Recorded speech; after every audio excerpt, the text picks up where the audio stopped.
KGF का पूरा नाम कोलार गोल्ड फील्ड्स है और फिल्म में इसके दूसरे अध्याय का नाम केजीएफ चैप्टर 2 रखा गया है। यस यानी रॉकी भाई को जिन्होंने हिंदी में आवाज दी है उनका नाम सचिन गोले है। आप उनकी एक झलक यहाँ देख सकते हो। ऑफर क्लोजेस सून।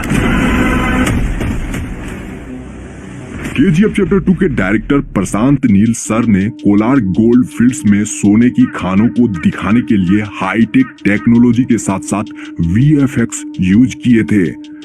लीड कास्ट के अलावा इस फिल्म में 800 से ज्यादा जूनियर आर्टिस्ट को लिया गया जिन्हें आप यहाँ देख रहे हो। बाकी इतने आर्टिस्ट को बाहुबली और बाहुबली 2 में भी हायर नहीं किया गया था। केवल यही नहीं, ज्यादातर फिल्म मेकर्स ऑब्जेक्ट मॉडलिंग और कॉपी पेस्ट से ही लोगों की भीड़ को मूवी में दिखाते हैं।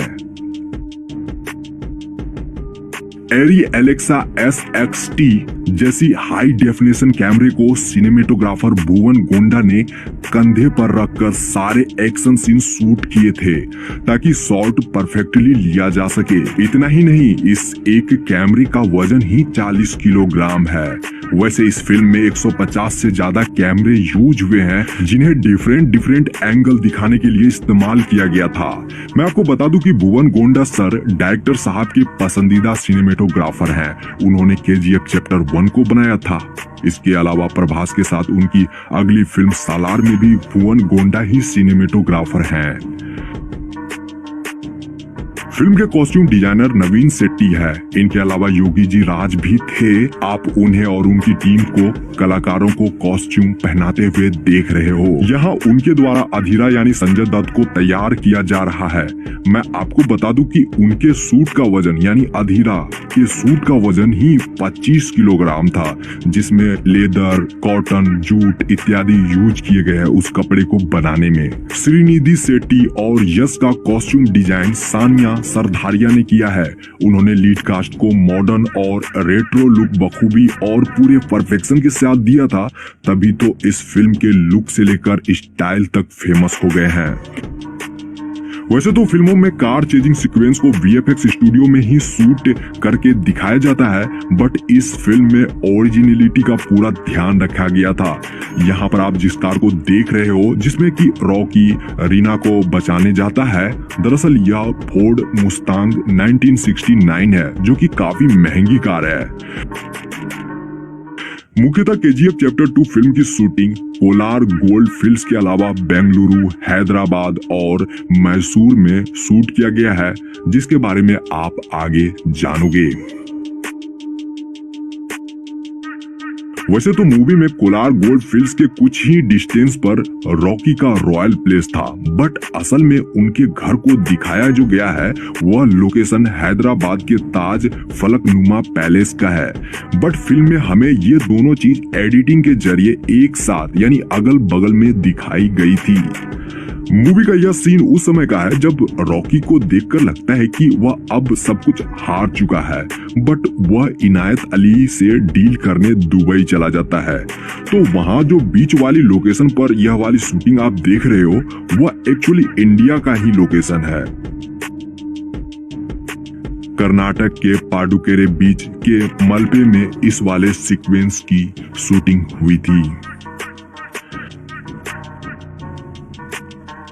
अब क्लाइमेक्स के इस सीन को देखिए। आपको क्या लगता है कि क्लाइमेक्स बनाना कितना डिफिकल्ट होगा? फिल्म मेकर्स ने अपने टोटल बजट का 15% हिस्सा क्लाइमेक्स के लिए ही बचा कर रखा था, यानी सिर्फ क्लाइमेक्स पर ही 12 करोड़ रुपए खर्च कर दिए गए थे। एंड लास्ट वाला फाइटिंग सीन है जहां पर अधीरा और रॉकी को लड़ते हुए दिखाया गया है, जो कि काफी दमदार फाइटिंग सीक्वेंस में से एक है। तो इस जगह पर दोनों ने दमदार फाइटिंग तो करी है, बट जानकर आपको अच्छा लगेगा कि इस एक्शन सीन के लिए ना तो यश और ना ही संजय दत्त ने कोई डबल बॉडी इस्तेमाल किया है, यानी कि यहाँ कोई भी डबल बॉडी नहीं है। ब्यूटी पेजेंट श्रीनिधि जी जिन्होंने इस फिल्म में रीना का किरदार निभाया है, जो कि रॉकी की वाइफ रहती है। यहाँ उन्हें आप बिहाइंड द सीन में देख रहे हो, वो अपने शॉट को खुद से देख भी रही है एंड वो काफी अच्छा फील कर रही है। और यह क्लिप होली का है। वह और उनकी टीम यानी केजीएफ टीम ने इस साल सेट पर ही होली खेला था। उन्हें गुलाल लगे हुए आप देख रहे हो। एंड मैं आपको बता दूं कि श्रीनिधि जी इस फिल्म के लिए यानी केजीएफ फिल्म के लिए बड़ी बड़ी 7 फिल्मों का ऑफर अब तक ठुकरा चुकी है ताकि वह रॉकी के साथ स्क्रीन शेयर कर सके।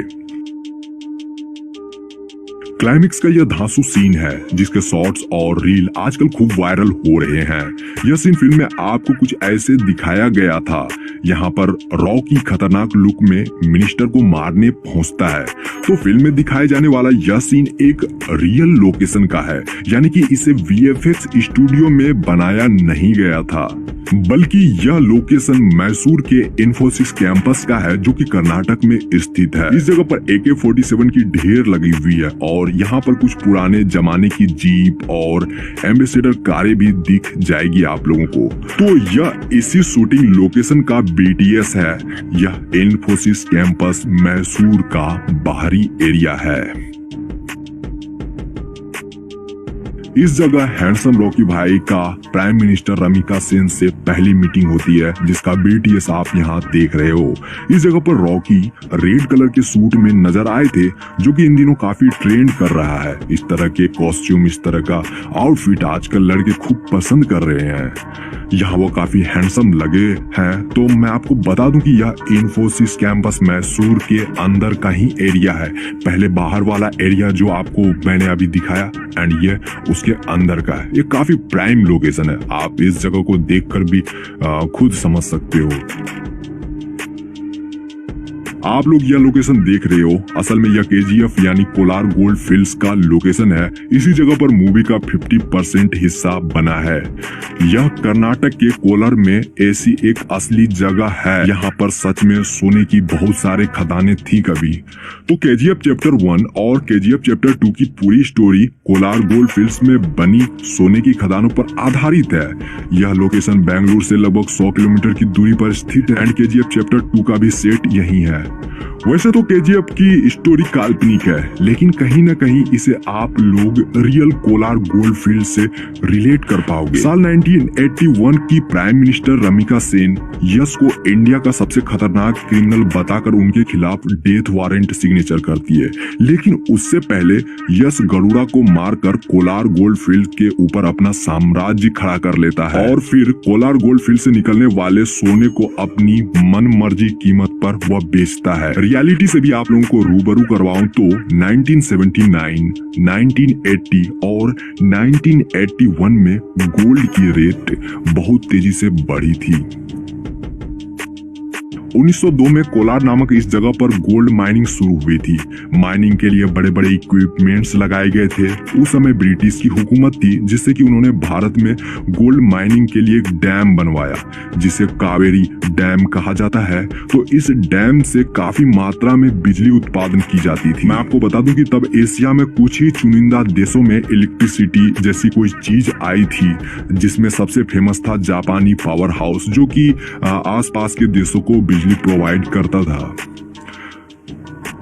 कावेरी डैम से इतनी ज्यादा इलेक्ट्रिसिटी प्रोड्यूस होने लगी कि आसपास के शहरों को भी इसका फायदा मिलने लगा था। यही वह बड़ी वजह है जिससे कि बेंगलुरु देश का सबसे पहला बिजली संपन्न शहर बन गया था, जो कि फैक्ट भी है। तो जैसा कि मैंने कहा कि यह लोकेशन रियल है। KGF चैप्टर 2 के डायरेक्टर प्रशांत नील सर चाहते तो ये पूरी फिल्म VFX स्टूडियो में भी बना सकते थे, लेकिन यहाँ जो सेट तैयार किए गए थे उनके पीछे काफी मेहनत लगी है। एंड मैं आपको बता दूं कि KGF मूवी के कोलार गोल्ड फील्ड के इस सेट को बनाने में 9 महीने लगे थे और 250 लोग प्रतिदिन काम करते थे। देखिए, गोल्ड माइनिंग के लिए साइनाइड का यूज किया जाता था पहले। यहाँ जो आप इस जगह पर इतने बड़े विशालकाय गड्ढे देख रहे हो, यह फिल्म मेकर्स द्वारा नहीं करा गया, बल्कि ये माइनिंग करने से ही इतना बड़ा गड्ढा बना है। अब सोचो कितनी ज्यादा साइनाइड यहाँ यूज किए गए होंगे। यहाँ तक कि इस जगह पर साइनाइड के पहाड़ भी बन गए हैं एंड उसकी धूल से फिल्म मेकर्स और क्रू मेंबर्स को काफी ज्यादा परेशानी का सामना करना पड़ता था। तो आप लोगों ने यहाँ जाना कि केजीएफ चैप्टर 2 को बनाने में कितना हार्ड वर्क लगा है। केजीएफ चैप्टर 2 मूवी को बनाने में लगे हार्ड वर्क के बारे में आप लोगों ने तो जान ही लिया। ज्यादा से ज्यादा आप लोग शेयर करो ताकि और भी लोगों को पता चल सके कि ये फिल्म कितनी मुश्किलों से बनी है। Thanks for watching. मिलते हैं एक शानदार वीडियो में। अपना ख्याल रखिए। Take care. Bye bye.